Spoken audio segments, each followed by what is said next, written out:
Bonjour et bienvenue pour une nouvelle vidéo sur les équations.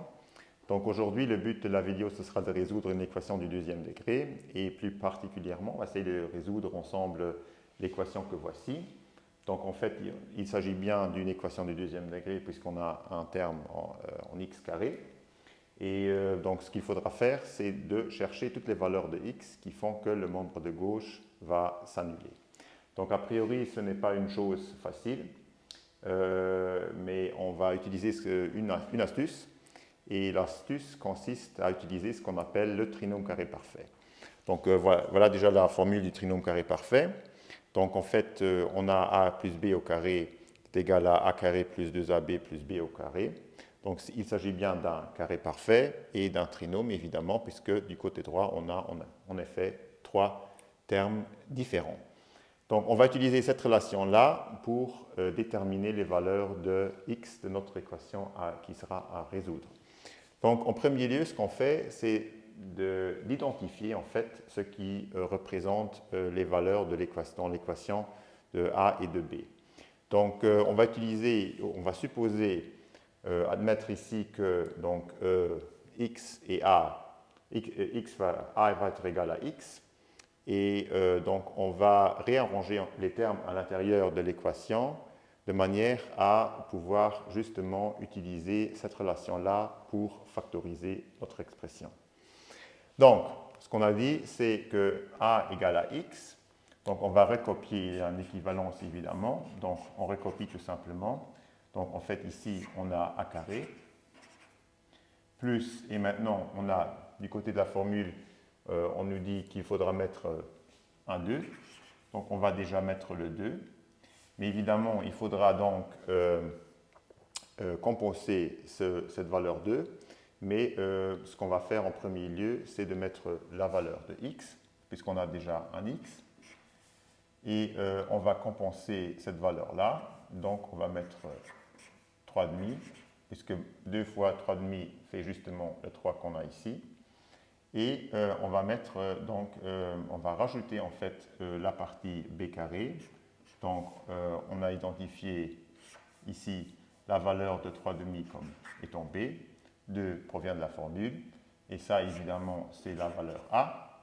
Donc on va rajouter la valeur de 3,5 qui représente la valeur de b carré, donc 3,5 au carré. Mais comme il faudra vérifier oui, voilà, donc justement vérifier que l'on a une équivalence, il faudra également donc retrancher cette valeur-là puisqu'elle n'est pas présente dans la ligne de départ. Donc on met 3,5 au carré et on recopie tout simplement le terme de moins x. Il s'agit toujours d'une équation, donc il ne faut pas oublier le membre de droite.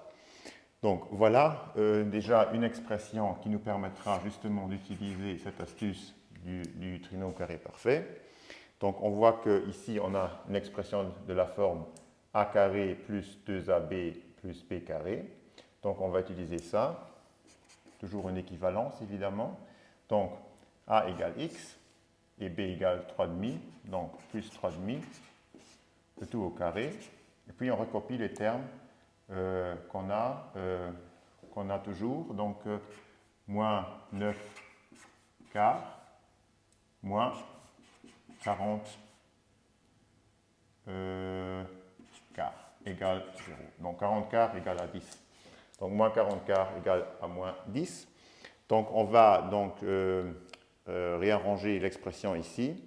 Et donc ce qu'on voit, c'est qu'on va avoir donc cette partie-là qui sera x plus 3,5 au carré moins 49 quarts.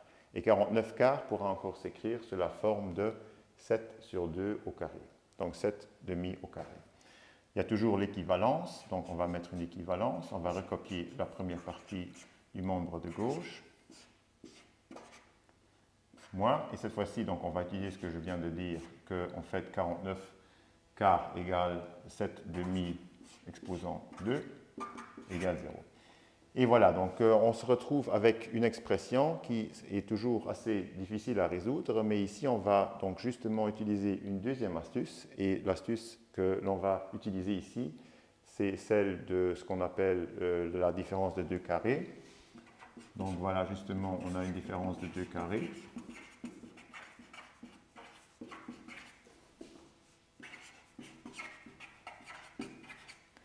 Et la formule de la différence de 2 carrés s'écrit sous la forme a carré, en disant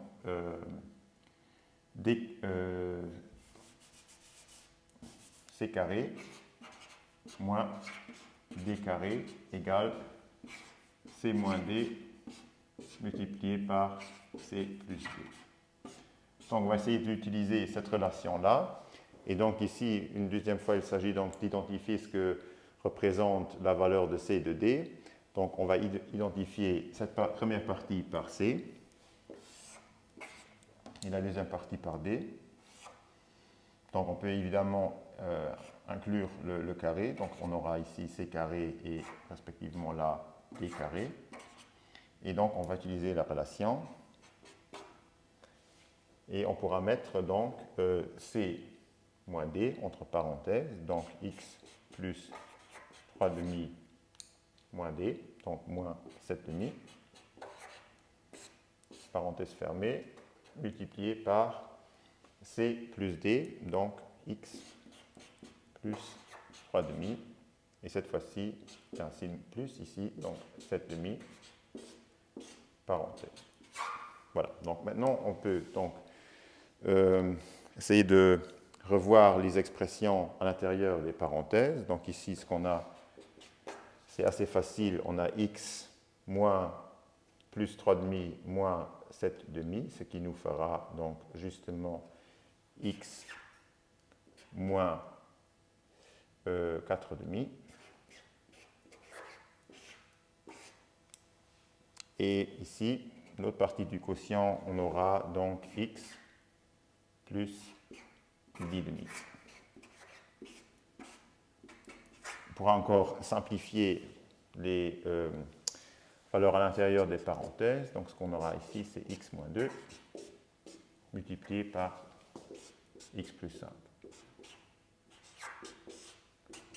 Et maintenant, on peut se poser la question, quand est-ce que ce quotient-là, c'est le produit des deux termes, les deux facteurs, quand est-ce qu'il sera 0? Quand est-ce que cette expression-là s'annule? En fait, elle s'annule pour x égale. X égale 2 ou x égale moins 5. Voilà, avec ça, on est prêt pour donc finalement mettre l'ensemble des solutions. Donc, on va mettre la valeur la plus petite, donc moins 5 en premier lieu. Et voilà, donc ça c'est la résolution du problème, a priori qui n'était pas évident à résoudre, mais à l'aide des deux astuces qu'on a présentées aujourd'hui, on était donc capable de trouver les valeurs de x qui font que le membre de gauche s'annule. Donc ça termine en fait la vidéo d'aujourd'hui. Si vous voulez plus de contenu de cette manière-là, n'oubliez pas d'abonner ma chaîne et si vous avez des questions, n'hésitez pas à les poser en dessous de la vidéo et à la prochaine.